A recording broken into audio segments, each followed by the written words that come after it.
Hello friends, welcome to Kalas food hub.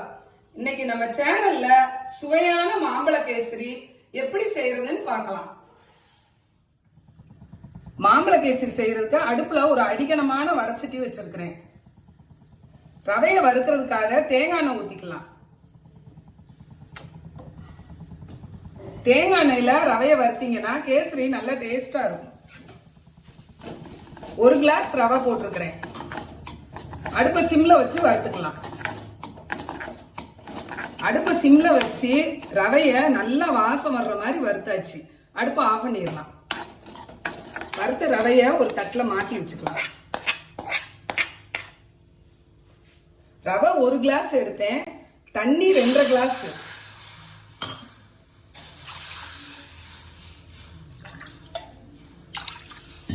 தண்ணி சுடட்டும். தண்ணி நல்லா கொதிச்சிருச்சு. அடுப்பை சிம்ல வச்சுக்கலாம். வச்சுக்கிட்டு வறுத்த ரவைய கொஞ்சம் கொஞ்சமா போட்டு கிளறணும்.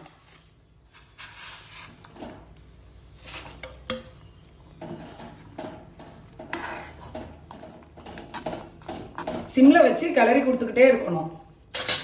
இப்ப கொஞ்ச நேரம் மூடி வச்சிடலாம். 1 நிமிஷம் இருக்கட்டும். ரவை நல்லா வந்துருச்சு. இப்ப ஜீனியை போட்டுடலாம். ஜீனி 3/4 கப் எடுத்திருக்கிறேன். எதனாலனா மாம்பழத்துல இனிப்பு இருக்கும், அதனால நம்ம ஜீனி கம்மியா போடுறோம். மாம்பழம் போடாம கேசரி செஞ்சனா 1 கிளாஸ்க்கு 1.5 கிளாஸ் போடணும். ஜீனி போட்டு நல்லா கரைஞ்சிருச்சு.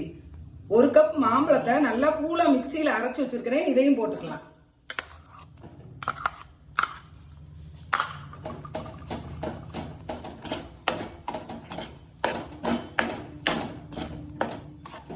மாம்பழத்தை போட்டு நல்லா கிளறி கொடுத்தாச்சு. எல்லாம் ஒண்ணு சேர்ந்து வந்துருச்சு. இப்ப நெய் ஊத்திக்கலாம்.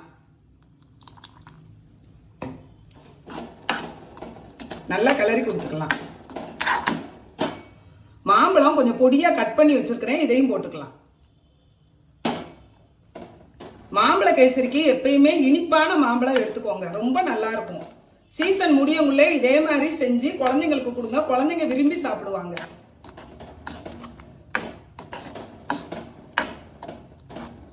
கொஞ்ச நேரம் சிம்ல இருக்கட்டும்.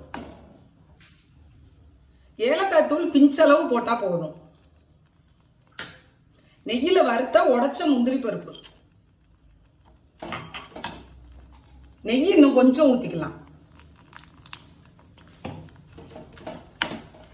அடுப்பை ஆஃப் பண்ணிடலாம். ஆறுனா இன்னும் கொஞ்சம் கேசரி கெட்டியாகும். இது சாப்பிட ரொம்ப நல்லா இருக்கும். இடையில இடையில அந்த மாம்பழ பீஸ் கடிபடும். ரொம்ப டேஸ்டா இருக்கும். இதுவரைக்கும் எங்க சேனலை சப்ஸ்கிரைப் பண்ணாம பாக்குறவங்க சப்ஸ்கிரைப் பண்ணிக்கோங்க. சுவையான மாம்பழ கேசரி ரெடி. ஃபுட் கலர் இல்லாம மாம்பழத்தை வச்சு கலர்ஃபுல்லான ஸ்வீட்டான கேசரி எப்படி செய்யறதுன்னு பார்த்தோம். நீங்களும் இதே மாதிரி உங்க வீட்டுல ட்ரை பண்ணி பாருங்க. Thank you friends.